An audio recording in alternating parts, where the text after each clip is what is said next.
The Adventures of Sam Spade, Detective, brought to you by Wild Root Cream Oil Hair Tonic, the non-alcoholic hair tonic that contains lanolin. Wild Root Cream Oil, again and again the choice of men who put good grooming first.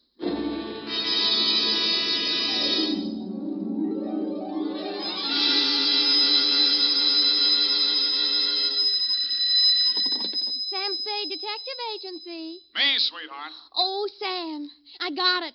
Got what, my pet? A bank book, Sam. Well, you must advertise in the Lost and Found right away, Effie, and find the owner. There might be sickness in the family. Oh, but it's your bank book, Sam. What? Uh-huh, it has your name on it. Samuel Spade, account number 4. It's a forgery. Somebody's trying to pin something on me. Lock it up and don't touch it until I get there. Oh, all right. Did you make a lot of money on this one, too? Got the check right in my pocket, $500. Oh, Sam, we're making more money than a movie star. Well, almost. And all honestly, too. 600 last week and 500 this week. Yeah, how about that? And life gives a 3-page spread to I Spy Moulton. But we mustn't let it turn our heads, Effie. No. We gotta stay in there pitching. I'll be right down to pitch my report on the Adam Figg caper.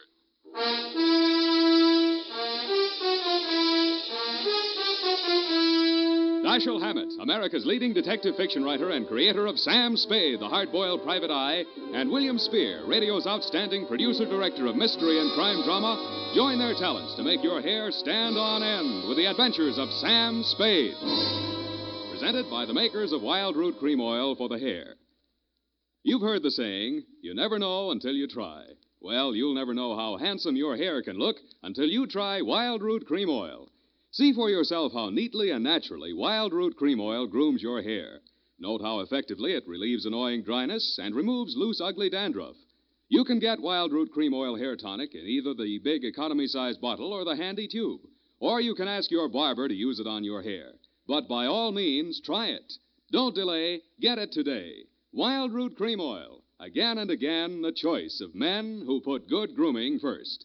And now, with Howard Duff starring as Spade, Wild Root brings to the air the greatest private detective of them all in The Adventures of Sam Spade. Sam,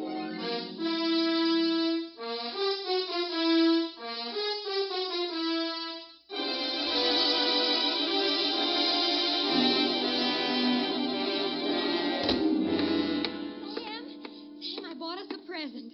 Oh, you're going to love it. Well, we gotta watch these expenses, Effie. There's always something. Yes, but this will be saving. It saves confusion, it saves fretting. Now, this gadget here, what is it? It's a minute robot. A what-a-butt? It's for busy men like yourself, Sam, so you don't have to burden your mind with petty details. You see, it has this dial on it, right here. And you drop these little cards in this slot. You don't have to worry about that. That's for me to take care of. Oh, good. Then, when you come into the office, and supposing you have an appointment with Mr. Jones at 2 o'clock, and you forgot about it, you just dial 2 o'clock, and the little card pops out. And it says Mr. Jones on it. How do I remember to dial 2 o'clock? Oh. Well, maybe it's in the instruction book. But anyway, now go ahead, Sam, please. The card's right in there. Now, dial 2 o'clock. Go on, Sam. Let's see. Just like a telephone, Sam. Now what do I do? Well, give it time, Sam. It's thinking. Must have forgotten. Jones. Mr. Jones. Effie, do you think it's dead? Oh, Sam, I don't understand it. It was working perfectly. Well, I'll take it straight back first thing in the morning. You'll have to. It'll never find the way itself. You got your book, sweetheart? Yes, Sam, I don't understand. It was working perfectly. Well, that's all right, honey. It doesn't matter. Date October 5, 1947, to Hillary Exxon Esquire from Samuel Spade, license number 137596. Oh, honey, it's only a memo robot. Subject, the Adam Figg caper. Dear Mr. Exxon, October 2nd in San Francisco was one of those days that you see blown off the calendar by a gust of wind in the movies to denote the time is passing. It was a day for scraping off the minutes with a fingernail file and wondering whether the display ad I'd paid for in the classified section of the phone book wasn't just a waste of money. It certainly wasn't the day I'd expect a leprechaun to walk into my office. He said his name was Adam Figg. He said he was the butler at Exxon Manor in Los Nidos. The limousine, Mr. Spade, is waiting to take you away. We mustn't keep them waiting, must we? Of course we mustn't. Who mustn't we? Why, Mr. Hillary, of course, sir. Oh, Mr. And Hillary. old Mr. Exon. The old gentleman is very ill. Dr. Feig's office is down the hall. Turn to your right, second door. Well, I assure you, sir, that Mr. Exon is the best of medical care. Your duty will be simple, to prevent his death. Do I donate blood or just frighten away the evil spirits? Oh, it isn't quite that, sir. Someone is trying to kill Mr. Exon. He's a very sick man, and I'm sure he'd prefer dying from natural causes. I get $25 a day in expenses. Here is an ample amount in advance. But you should know, sir, that the old man is a nasty, cantankerous, villainous, crooked, intimidating... $500? Please, Figg, you're talking about the man I love. Los Nidos was at least an overnight caper, so on my way out, my lovely and charming secretary, Miss Perrine, handed me a brown paper bag which contained A, one pair of socks, darned, B, one shirt, ironed, and C, the apple which she always polishes for me the night before. We arrived at your large Southern-style mansion 2 hours later. Figg! Oh, Figg, where the devil have you been? To the city, sir. I can't find the keys to the liquor closet. Where are all the maids? What happened to that cook we hired yesterday? Who is this man, and why is he wearing that necktie? This is Mr. Spade, sir, the detective. I'm Hillary Exon. Come in, please. Go on upstairs, Figg. See what that girl is doing to my father. I don't believe she's a nurse at all. Very good, sir. In here, Mr. Spade. Pardon the condition of the house. The old man has been firing the servants again. Your father, you mean? Yes. Every time he gets shot at, he fires all the servants. He gets shot at pretty often? About once a year, in the fall. You always hire a detective? No. Oh, dear. I'm not keeping you up, am I? No, excuse me, please. It's much worse this time. I can't get any sleep. Guns going off in the middle of the night. The whole household disturbed. When and where was he last shot at? Yesterday morning at about 1:30. I dug the bullet out of the woodwork myself, a .38 caliber, embedded in the door frame that leads to Miss Kaywood's room. That's his nurse. Was she with him at the time? No, Dad sleeps like a baby, full of sedatives. She sees to that. Shot come from outside? Yes, but we found nobody on the grounds. No traces of anybody. I don't know whether Dad knows who shot at him or not. He's such a closed-mouthed old devil.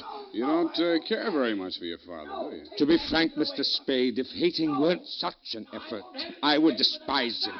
He is, without a doubt... Well, listen.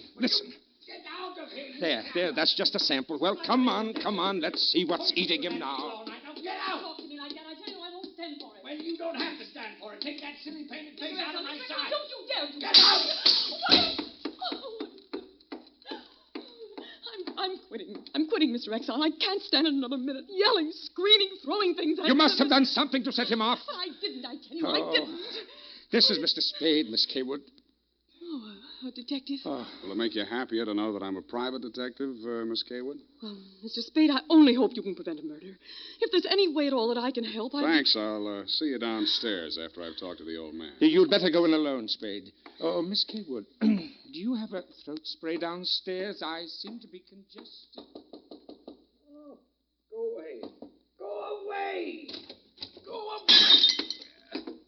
Oh, well, wasting ammunition. Who are you? If you're a total stranger, come on in. Well, don't be afraid, son. Come on over where I can look at you. It's hard to keep my eyes open. Oh, I mustn't do that. Oh, so you're the detective, eh? That's right, Pop. If you want to take a little nap or something, I'll come back later. What did I say just now? Come back later? No. There's no reason for you to come back later. I'll say everything I have to say right now. The shot woke me. I didn't see anything. I don't know anything. I've got a million enemies. I can't remember the names of any of them. Why don't you try to remember? I could have them checked. You're wasting your time, Sonny. In my day, I've wiped out 100 men, and I'll outlive anybody who's gunning for me now. You must be proud of your past, huh? Proud? Sonny, a past like mine is the finest thing an old man can have. I've swindled my partners and betrayed my friends. I've turned state's evidence just to see my associate get sent up for 20 years. And they say my wife died under peculiar circumstances, and I got rich off her insurance. Now I'm done talking. Do me a favor, son, please. I've got to get a half hour, 20 minutes sleep alone. You'll keep them out, everybody. Please, will you? Sure, Pop. Go ahead. Go on, sleep. Oh, thank you. Gracias.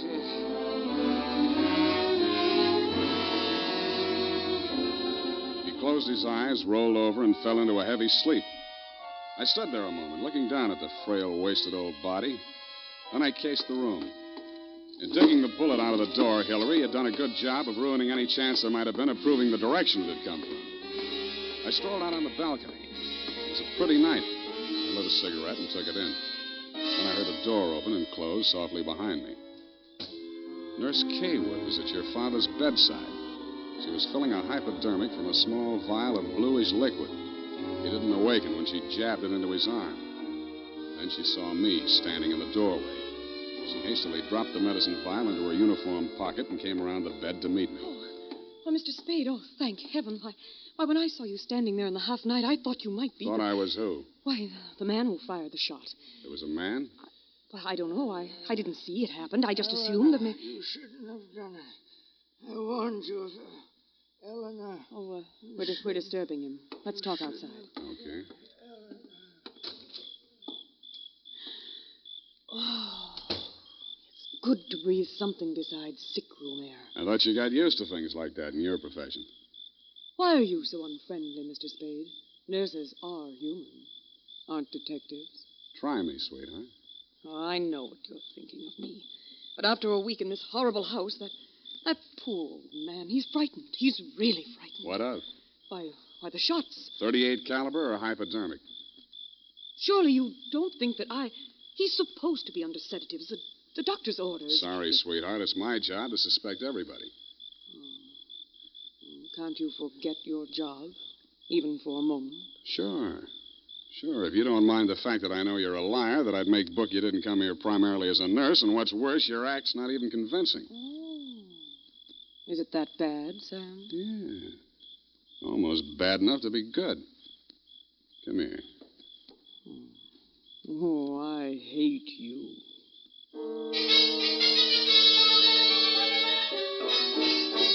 It was a very satisfactory love scene for both of us. For reasons of her own, Barbara wanted to keep me out of that sick room for a while, and she did. For reasons of my own, I wanted to get that medicine vial out of her uniform pocket, and I did. Then, as suddenly as we had fallen into love, we fell out again. After she'd gone to her room, I went back to my sentry duty around the house. Under a light on the front veranda, I examined the bottle from which Barbara had taken the injection for your father. It was labeled sodium thanatol and had been dispensed by a firm called Ibis Chemicals Limited in Cairo, Egypt. The scream filled the house, high and frenzied. I started running toward Barbara Kaywood's room. I slammed the terrace door open and found the light switch. Barbara was sitting upright in the center of a bed. Her face jerked up so abruptly that it seemed her neck had snapped. She clutched both hands to her chest and fell face down among the bedclothes, staining them with her blood.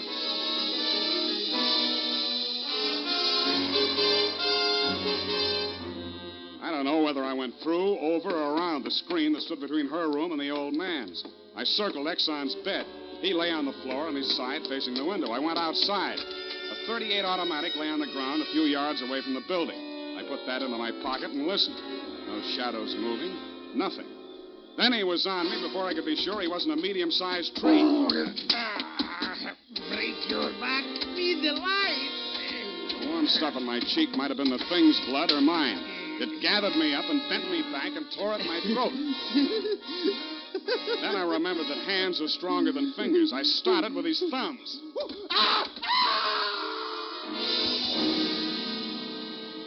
He lay there for a moment, then his huge body began to twitch. He was holding his fingers and sobbing like a baby. I pulled him up to his feet, poked him in the back with the flat of my hand.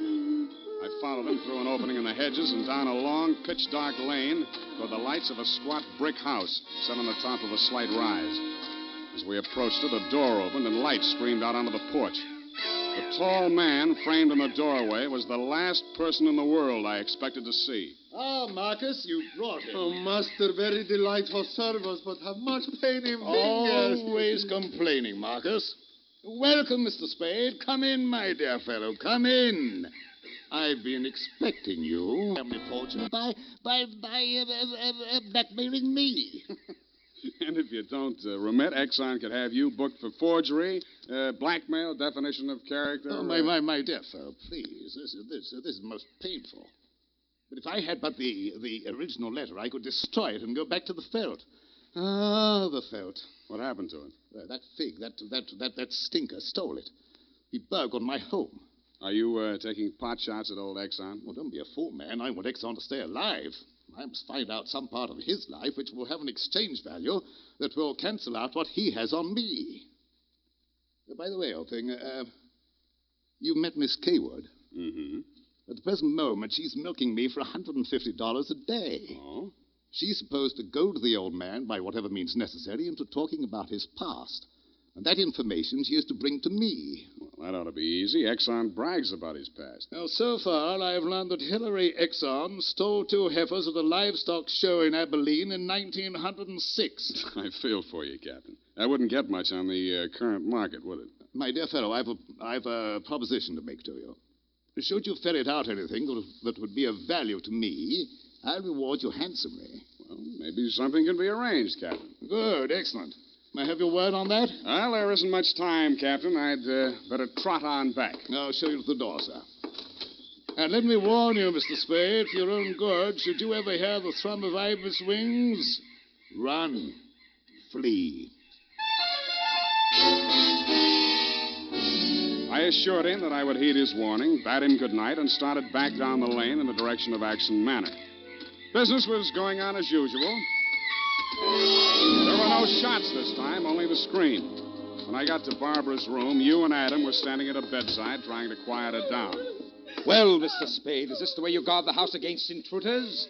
Where have you been? Ask Adam. What does he mean by that, Figg? I'm sure I don't know, sir. I've not left the house, sir. What happened here? Oh, she woke up screaming. She said someone had come into the room and torn off her bandages. A nightmare, of course. Please, I want to talk to Mr. Spade alone. Oh, please go. Adam, you go too. Please, Hillary, you go too. Good. Some questions I want to ask you, sweetheart, alone. Oh, but look here, Spade, look here. She just had a terrific shock. She shouldn't be questioned. The code of detective transcends that of the medical, Mr. Hillary. Perhaps he should have a few minutes alone with Miss Kaywood. Oh, very well, Figg. I suppose you know best. Remember what the doctor said, Miss Barbara. Not too much exertion. What happened, Barbara? Well, it could have been a dream. Somebody was standing over me in the darkness and peering down at me. And then he started to rip off my bandages, and I screamed. And when Figg came into the room and he turned on the lights, he was gone. It could have been a dream, Sam, and I could have been clawing at the bandages myself in my sleep. But you weren't. It wasn't a dream. I've been talking to Captain Sherry. And then I thought...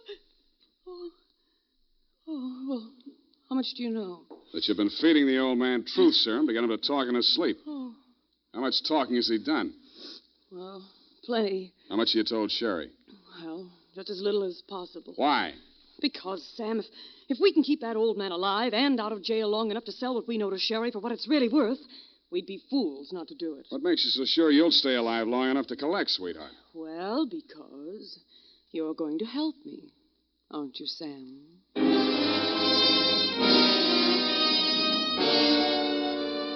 So I helped her, but not for the reason she thought. I made a lot of noise leaving her room and going to mine. Going back, I didn't wear any shoes. I slipped into a clothes press in her room so quietly that even she didn't hear me. I left the door slightly ajar and waited. Time passed, and I was stiff from standing still. It happened at about 3 a.m.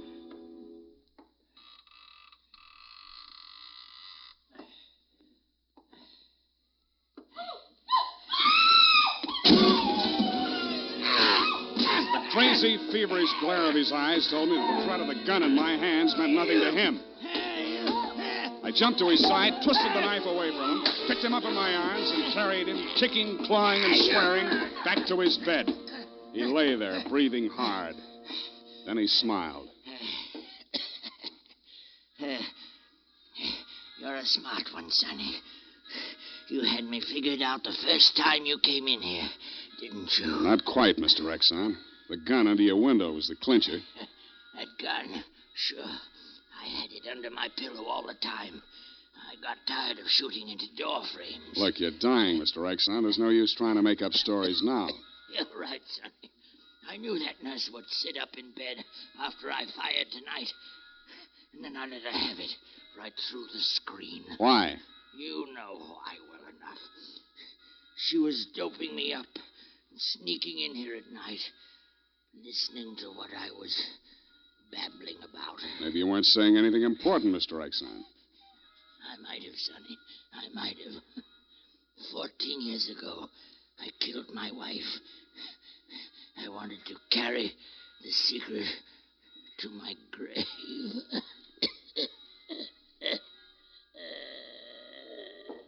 You nearly made it at that.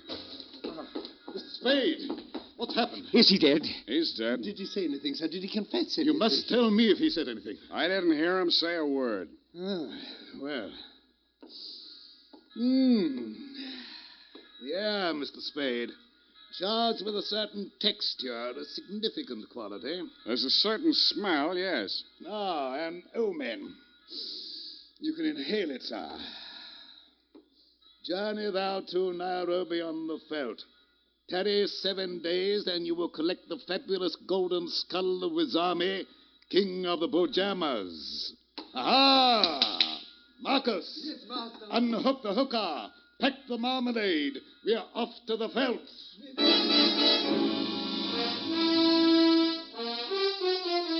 Just then, a flock of birds broke across the horizon, screaming. There must have been thousands of them, but not ibis, Mr. Exxon. Vultures.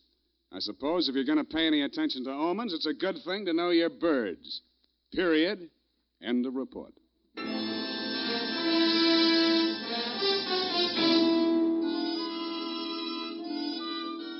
Right now, I have something to say to every man who doesn't use a hair tonic, to every man who says I don't believe in it or I don't need it. That all depends on what you mean when you say hair tonic. If you mean the old-fashioned greasy kind that leaves your hair smelling like a perfume factory, you're absolutely right. But remember, Wild Root Cream Oil Hair Tonic is nothing like that. Wild Root Cream Oil is an entirely new kind of hair grooming preparation. There's not a drop of alcohol in Wild Root Cream Oil, and it contains soothing lanolin that's like the oil of your skin. Most important, Wild Root Cream Oil grooms your hair the right way, neatly and naturally, never leaves your hair sticky or greasy. Get the big economy-size bottle and the handy new tube that's economical, easy to pack when you travel, and grand for the bathroom cabinet. Don't delay, get it today. Wild Root Cream Oil Hair Tonic. Again and again, the choice of men who put good grooming first.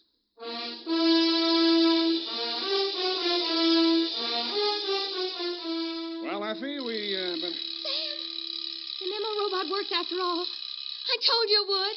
Yeah, it just takes a little time, sweetheart. Oh, read the card, Sam. Now, you see? You'd know you were supposed to see Mr. Jones at 2 o'clock. Isn't it wonderful? Well, this card doesn't even mention Jones. Huh? What does it say, Sam? Well, it says, journey thou to Friskin's drugstore, wager $5 on Ira W. in the 3rd at Belmont Park. Oh, Sam, it's psychic. Tarry but a moment. Yes? Thou wilt lose $5. Oh. Good night, Sam. Good night, sweetheart.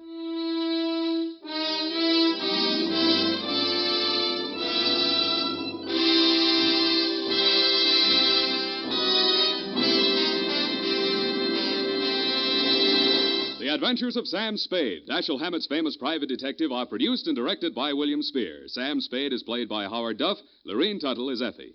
The Adventures of Sam Spade are written for radio by Bob Tallman and Gil Dowd with musical direction by Lud Gluskin. This is Dick Joy reminding you that next Sunday, author Dashiell Hammett and producer William Spier join forces for another adventure with Sam Spade, brought to you by Wild Root Cream Oil. Again and again, a choice of men who put good grooming first. Smart girls use Wild Root Cream Oil, too, for quick, good grooming and to relieve dryness between permanents. Mothers say it's grand for training children's hair.